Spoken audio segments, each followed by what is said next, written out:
So you say we're in a pandemic. You say life is hard. You say you're lonely. You say you need something to make you feel all warm and fuzzy. A little food blanket to wrap around yourself and make you feel good. I got 2 words for you. Chocolate mousse cake.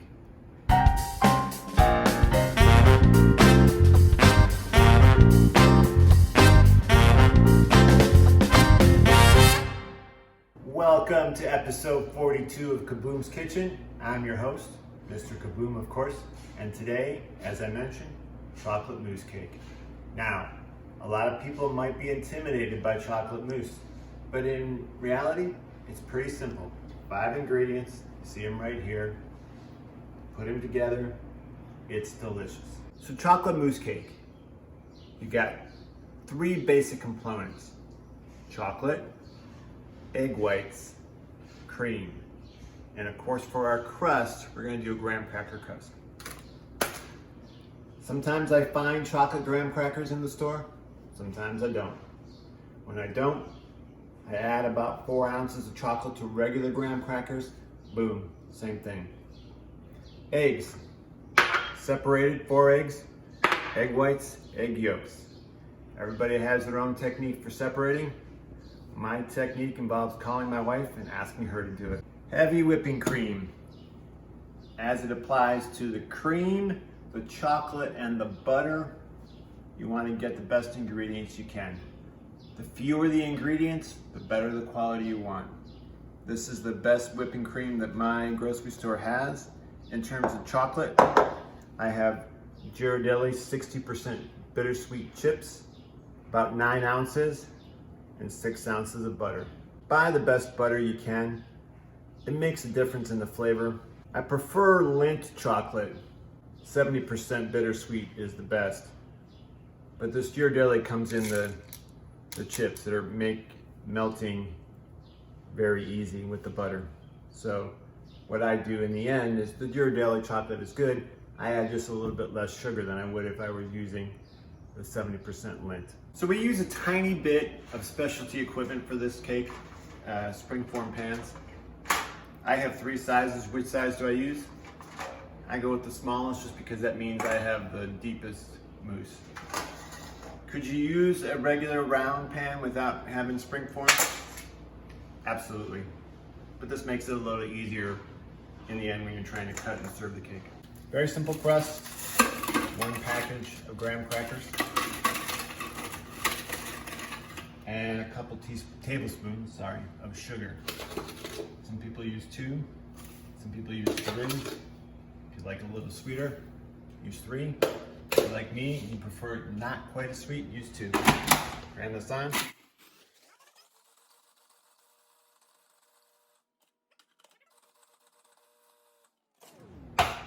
Okay, when it's pretty much pulsed, we're gonna add 4 tablespoons of butter.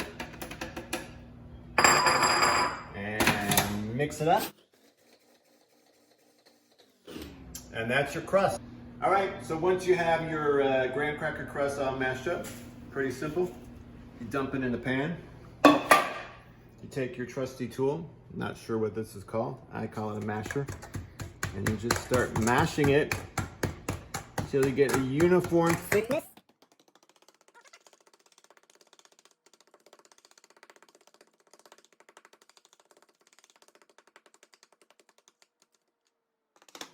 All right, 9 minutes in the oven, and it's done. All right, timer says our crust is done.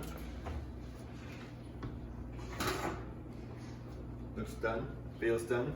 Is it done? It's done. Doesn't really matter. We're just trying to crisp up that butter and sugar in there to make it a little crispy at the end. Now it just sits here and waits for the rest of the mousse to come together. 3 main components to our mousse: chocolate, eggs, and cream. I choose to use the chocolate and butter in the biggest bowl and have that be the place where we ultimately assemble everything. We're gonna melt this chocolate and butter in a water bath. A little bit of water at the bottom of that, pan on top. And we're gonna just melt this slowly until it's melted. Sometimes I do this in the microwave. Sometimes I do it here. I don't notice any difference. I just decide on that particular day which is easier. Today I'm going with the water bath because it makes for a little bit better TV, I think. And we'll just kind of move this around and let it melt slowly. All right, so we've got a nice gentle boil below. The chocolate's just about done. Better to finish a little early, take it off the heat a little early. Let that last bits of chocolate melt before it starts to actually cook.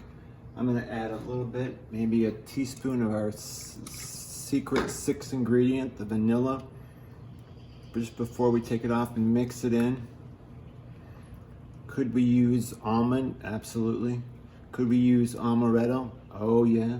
Could we use brandy? Absolutely. That little last bit of flavor, cherry maybe. That's all up to you and what you want. This is looking absolutely perfect. We're gonna turn the heat off. We're gonna hope this isn't too hot. Oop, oop, oop. We're gonna set it right here and let it cool just a little bit before we put the eggs in, because the eggs will make it rich and silky. But we don't want to end up with scrambled eggs in our chocolate because that would be nasty. Our next component, we're going to work on the cream.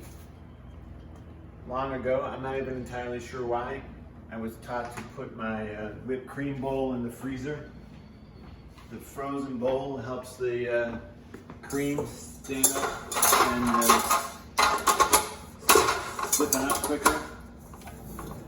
Our recipe calls for 1 cup of cream.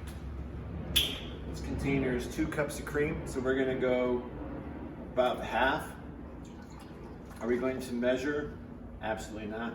If we end up with a little too much cream, so be it. And we're gonna let this whip until it's creamy. We're going for very stiff peaks.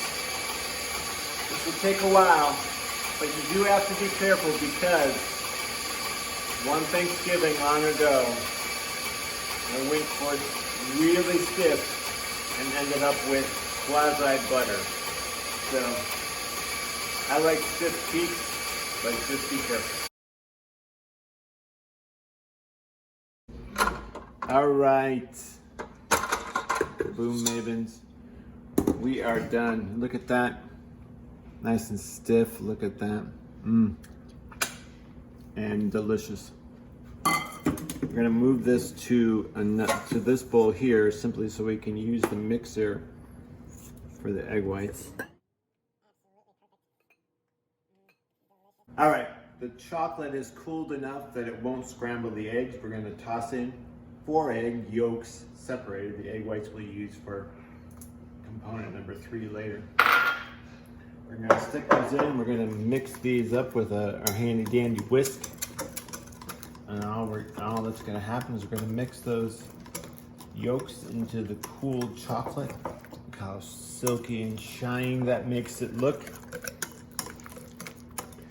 And that is it. This sits until our other 2 components, the egg whites and the cream that we just whipped, are ready to put into this bowl. Last component, egg whites. 4 egg whites separated from the 4 yolks that we used for the chocolate into the bowl. Raise this up. Let it spin on high until it's really strong peaks. We'll add a little bit of sugar at the end just to give it, to sweeten every component just the right amount so when it comes together it's perfect. And we mix.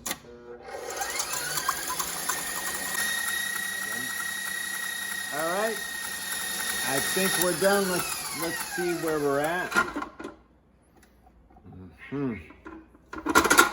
Take this out. Oh my, oh no. Oh, look at that. That right there is the definition of stiff peaks. We will take this out and move on to the final phase. Okay, here we are, 3 components. Chocolate, which consists of chocolate and butter and a little bit of vanilla. Whipped cream, egg whites. That's it, 3 components. we've whipped the whipped cream, and we've whipped the egg whites, beat them technically. All that means is we added air to them, each of them, to make them light and fluffy. Now our challenge is to get these three things together without reducing that air as much as possible. Could you fold in the egg whites first? Yes. Could you fold in the cream first? Yes. I'm going to do the cream first because it's heavier. The egg whites are definitely lighter. So I want to save those to the end to try and maximize the amount of air and lightness we can keep in those. So I'm just going to start with my biggest, lightest, easiest spoon possible. I'm going to take a scoop. I'm going to add it into the chocolate. I'm going to turn this over little by little. Remember, your goal here is to leave as much of that fluffy air in as you can. We worked really hard at getting stiff peaks in both of these. Our goal is not to have this be a completely homogeneous mixture. We want streaks of egg whites and streaks of whipped cream throughout our mousse. It makes it interesting. It lets people know that we did this ourselves. This is not some store-bought piece of shit. This is delicious homemade chocolate mousse.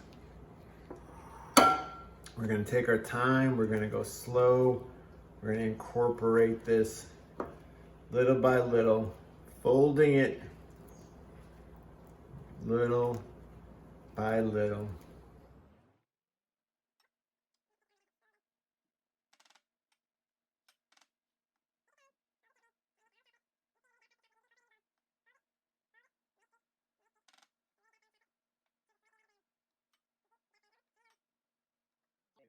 So at this point, mostly you can see it's uniformly mixed. Not too many streaks left. Now we're going to add the egg whites. The egg whites really make it light. So we're going to take our time. Look at that.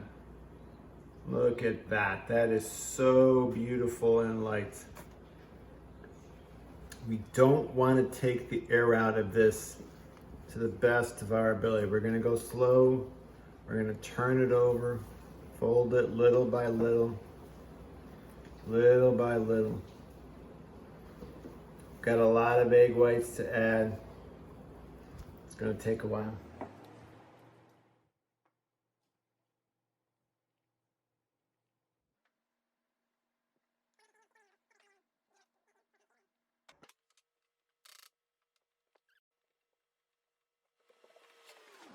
All right, if you don't think this looks unbelievable, you're not alive. I've got all our components together. This mousse is looking light and delicious. All we have to do now is gently push it from bowl A to bowl B. We're going to do that again. Our entire goal with all this mixing is to be gentle and to not take the air out of the egg whites and cream that we've added as we bring this all together.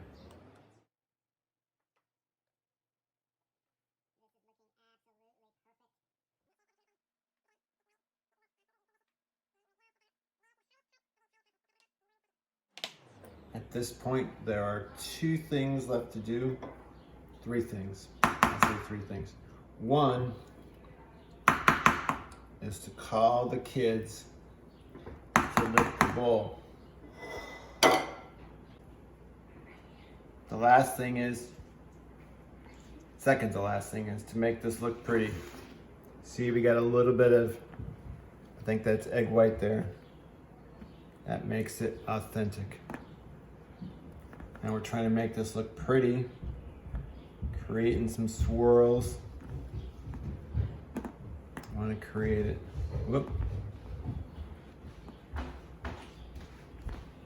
A nice level.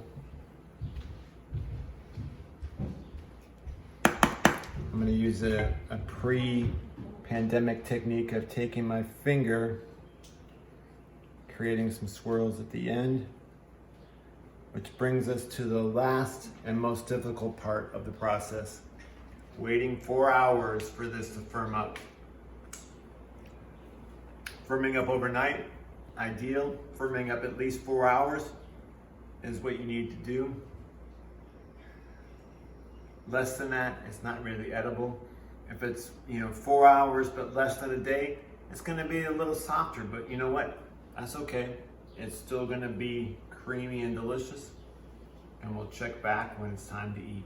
All right, sports fans, welcome back for the big reveal of the chocolate mousse cake. We're on day 2, as you can see by the change in wardrobe. Day 1 ended in a disaster of flooding, epic proportion around the neighborhood. We fared okay, but the cake did not make it to the tasting zone. We're there today, so let's start. I take my knife. I'm gonna gently go around the perimeter of the cake to loosen the springform pan before we release it. The nice part about that is you get a little pre-taste. We'll release the pan. Oh, look at that. Bring it in tight, Sophie. Bring it in tight. You'll see, if you look closely, you'll see a little white speck here and there. Again, that's just the sign that it's a nice homemade version. Get a little bit of nice crisp crust at the bottom. All right, let's taste this bitch. Make sure you get through the crust. First piece is always the hardest. Here we go. Make sure it's cut there. Make sure it's cut there. All right. Try and get our trusty, dusty spatula in here. Let's see how it goes. Oh yeah. Look at that. Let's bring in our designated taste tester. Also our makeup consultant, Isabel. Go ahead, Iz. Stop with the stupid wave. And taste that. Let us know what you think.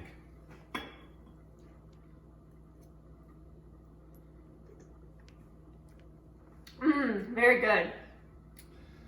All right. 100 out of 10. 100 out of 10. There you have it. That's it. That's your chocolate mousse cake.